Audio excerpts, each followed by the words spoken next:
भारत माता की, छत्रपति शिवाजी महाराज की, धर्मवीर छत्रपति संभाजी महाराज की, नमः पार्वती पते, हर हर हर हर हर हर। हिंदवी स्वराज्याचे सरसंस्थापक छत्रपती शिवरायांना मानाचा मुजरा करतो। भारतीय राज्यघटनेचे शिल्पकार भारतरत्न डॉक्टर बाबासाहेब आंबेडकर यांना मानवंदना अर्पित करतो।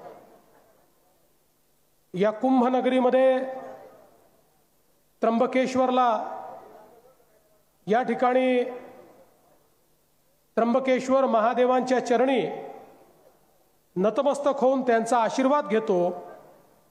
आणि आजच्या या आपल्या प्रचार सभेमध्ये मंचावर उपस्थित असलेले आपले लाडके मंत्री गिरीश भाऊ महाजन, सुनीलजी बच्छाव, सीमाताई हिरे, राहुलजी ढिकले, बाळासाहेब सानप, लक्ष्मण सावजी, आपले त्र्यंबकेश्वरचे नगराध्यक्ष पदाचे अतिशय लोकप्रिय उमेदवार श्री कैलाश घुले, या ठिकाणी इगतपुरीच्या आपल्या उमेदवार श्रीमती मधुमालती बेंद्रे, मंचावर उपस्थित असलेले सुयोग वाडेकर, तेजस एरणे, विराज मुळे, पुरुषोत्तम लोहगावकर, महेश श्रीमाळ, संजय इंदुलकर, मंचावर उपस्थित असलेले आदरणीय विष्णुपुरी महाराज,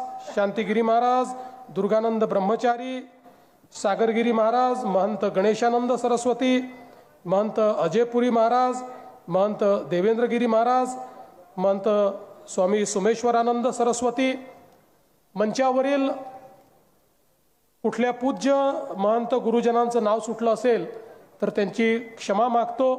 सर्व मंचावरील पूज्य महंत गुरुजन आणि या ठिकाणी उपस्थित सर्व माझ्या माता भगिनी आणि बंधूंनो, आज मला अतिशय आनंद आहे की आपल्या नगरपालिकेच्या निवडणुकीची सुरुवात आणि प्रचाराचा नारळ हा अतिशय प्रमुख असं देशातलं ज्योतिर्लिंग असलेल्या श्री त्र्यंबकेश्वर महादेवाची आराधना करून तिथल्या गणेशापुढे हा नारळ वाढवलेला आहे आणि तो नारळ वाढवून मी आपल्यापर्यंत या ठिकाणी आलेलो आहे। खरं म्हणजे आपल्याला कल्पना आहे की आई गोदावरी ही आमच्या संस्कृतीची वाहक आहे। गंगेच्या आणि गोदेच्या तीरावर आमची सनातन संस्कृती उभी राहिली आहे आणि आज जगातील सर्वात प्राचीन संस्कृती म्हणून या सनातन संस्कृतीला पाहिलं जातं। आणि या सनातन संस्कृतीमध्ये आमच्या ज्योतिर्लिंगांचं महत्त्व हे अनन्यसाधारण आहे आणि देशामध्ये महाराष्ट्र एकमेव असं राज्य आहे की ज्या ठिकाणी 5 ज्योतिर्लिंग आहेत आणि त्र्यंबकेश्वरांसारखं एक आद्य ज्योतिर्लिंग जिथनं आई गोदेनी प्रकट होऊन आपल्याला आशीर्वाद दिलाय आणि खऱ्या अर्थानं सुजलाम सुफलाम भूमी करण्याकरता आई गोदावरीने ज्या ठिकाणी अवतरण केलाय अशा प्रकारची पुण्यभूमी आहे। प्रभू श्रीरामांच्या पदस्पर्शाने पावन झालेली, हनुमंतांच्या विचरणाने पावन झालेली आई सीता आणि लक्ष्मणांच्या पदस्पर्शाने पावन झालेली अशा प्रकारची भूमी आणि या भूमीमध्ये खऱ्या अर्थानं आज आपल्यामध्ये आलो असताना मला अतिशय आनंद होतोय। बंधू भगिनींनो, 2 तारखेला मतदान आहे आणि या मतदानाच्या माध्यमातून पुढच्या 5 वर्षाकरता आपला कारभार कोणाच्या हातामध्ये द्यायचा याचा निर्णय आपण करणार आहोत। आज मला आनंद आहे की श्री कैलाश घुले यांच्यासारखा एक उमेदवार हा आपण त्र्यंबकमध्ये दिलाय, जे अनुभवी आहेत, जे इंजिनियर आहेत, जे यापूर्वीचे अनेक कुंभमेळे ज्यांनी बघितलेले आहेत, पूर्वीही मंदिरचे ट्रस्टी होते, आजही ट्रस्टी आहेत, एक प्रकारे कामाचं विजन, कामाची दृष्टी असलेला अशा प्रकारचा एक उमेदवार आपण आणि आपले सगळे इतर नगरसेवक पदाकरता उमेदवार दिले आहेत। मी या निवडणुकीमध्ये कोणावर टीका करण्याकरता आलो नाही, कोण कमी कोण जास्त हे करता आलो नाही, तुम्हाला एवढीच विनंती करण्याकरता आलो आहे। देशाचे प्रधानमंत्री माननीय नरेंद्र मोदीजी यांनी आपल्याला मंत्र दिला आहे, विकास भी और विरासत भी। विकास आणि संस्कृती या दोन्ही गोष्टी सोबत चालल्या पाहिजेत, हा मोदीजींचा मंत्र आहे। हा आमचा वारसा आहे, सनातन वारसा आहे।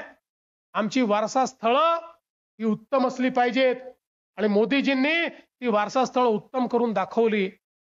आणि आज या कुंभाच्या निमित्ताने संपूर्ण जगातनं आमच्या नाशिकमध्ये आणि आमच्या त्र्यंबकेश्वरमध्ये त्या ठिकाणी सनातनला मानणारे असे करोडो करोडो लोक येणार आहेत। आणि म्हणून आपली नगरी सुसज्जित ठेवायची आहे, पण केवळ तेवढ्या पर्वापुरतं ती सुसज्जित ठेवायची नाही, तर भविष्याकरता देखील त्र्यंबक नगरीत आल्यानंतर एक पावित्र्य वाटलं पाहिजे। आपण एका पवित्र नगरीमध्ये आलो आहोत ही भावना तयार झाली पाहिजे। आणि त्यासोबत इथल्या नागरिकांच्या ज्या मूलभूत सोयी आहेत, या ठिकाणी पिण्याचं पाणी असेल, कचऱ्याचा निचरा असेल, सांडपाण्याची व्यवस्था असेल, या ठिकाणचे शिक्षण आरोग्याचे प्रश्न असतील, असे सगळे प्रश्न निकाली काढून इथल्या सामान्य माणसाचं जीवनमान हे वाढलं पाहिजे, या दृष्टीनं आम्हाला काम करायचं आहे। आणि म्हणूनच मी सांगितलं, मला कोणावर टीका करायची नाही, कोणाच्या विरोधात मतं मागायची नाही, मला तुम्हाला मतं याकरता मागायची आहेत की तुमच्या स्वप्नातलं त्र्यंबकेश्वर तयार करण्याकरता मला या ठिकाणी प्रभू शिवशंकराचा आशीर्वाद घ्यायचा आहे आणि तो आशीर्वाद तुमच्या मतांनी मला मिळणार आहे। या ठिकाणी कैलास घुलेजी असतील, आपली सगळी टीम असेल, यांच्या पाठीशी ताकदीनं मला उभं राहायचं आहे आणि आपण काय परिवर्तन घडवू शकतो हे मला दाखवून द्यायचं आहे। बंधू भगिनींनो, मगाशी गिरीश भाऊंनी सांगितलं, आम्ही सकारात्मक प्रचार करतो, आमचे विरोधक नकारात्मक प्रचार करत सांगतात की कुंभच्या नावावर तुमची घरं तोडणार, कुंभच्या नावावर तुमची दुकानं तोडणार। खरं म्हणजे मला स्पष्टपणे सांगितलं पाहिजे की या ठिकाणी कोणालाही विस्थापित करण्याकरता आम्ही आलेलो नाही। विस्थापना आपल्याला करायचीच नाहीये, स्थापना करणारे आपण लोक आहोत। या ठिकाणी खऱ्या अर्थानं सर्वांना सोबत घेऊन विकास करायचा हे आपलं ब्रीदवाक्य आहे। त्यामुळे सगळ्यांना सोबत घेऊनच या ठिकाणी आपल्याला काम करायचं आहे। आणि म्हणून आपण कुंभाच्या निमित्ताने पिण्याच्या पाण्याची योजना तर घेतली, पण ती 12ही महिने त्र्यंबकेश्वरच्या लोकांना 24 तास पाणी मिळेल एवढं पाणी या ठिकाणी आणण्याचा आपला प्रयत्न आहे। कुशावर्ताला स्वच्छ पाणी असलं पाहिजे हा आपला प्रयत्न आहे। इथले रस्ते हे चांगले राहिले पाहिजे, त्याच्यावर खड्डे पडू नये अशा प्रकारचे रस्ते झाले पाहिजे हा आपला प्रयत्न आहे। या ठिकाणी आरोग्याची सेवा ही उत्तम असली पाहिजे हा आपला प्रयत्न आहे।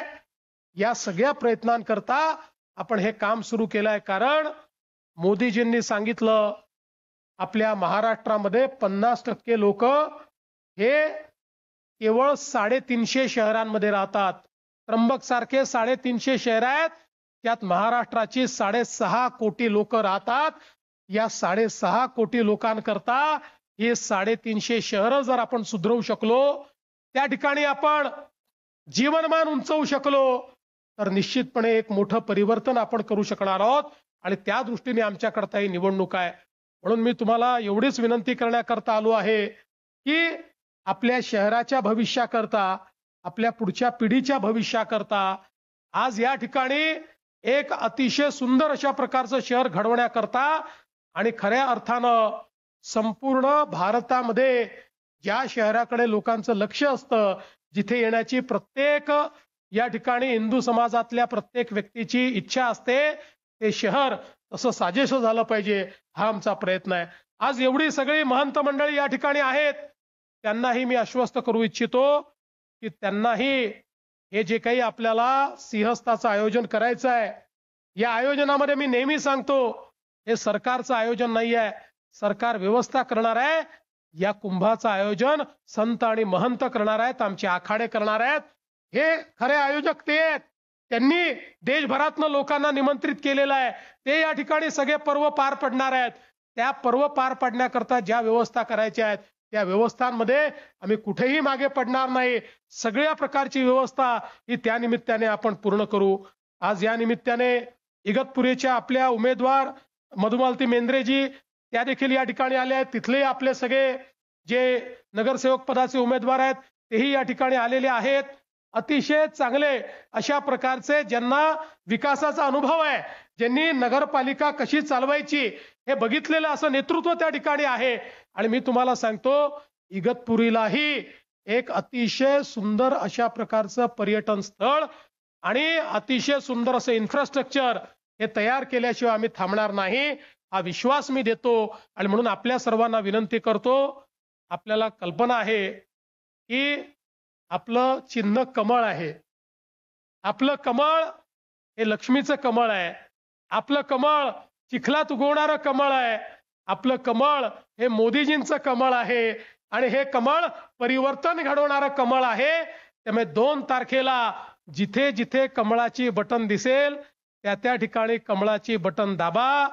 तुम्ही कमळाची बटन दाबली की पुढच्या 5 वर्षाकरता तुमच्या भविष्याची गॅरंटी आम्ही घेऊ. तुमच्या भविष्याकरता श्रम आम्ही घेऊ, हा विश्वास तुम्हाला देतो. आणि माझं बोलणं संपवतो. धन्यवाद. जय हिंद, जय महाराष्ट्र, जय त्र्यंबकेश्वर महादेव.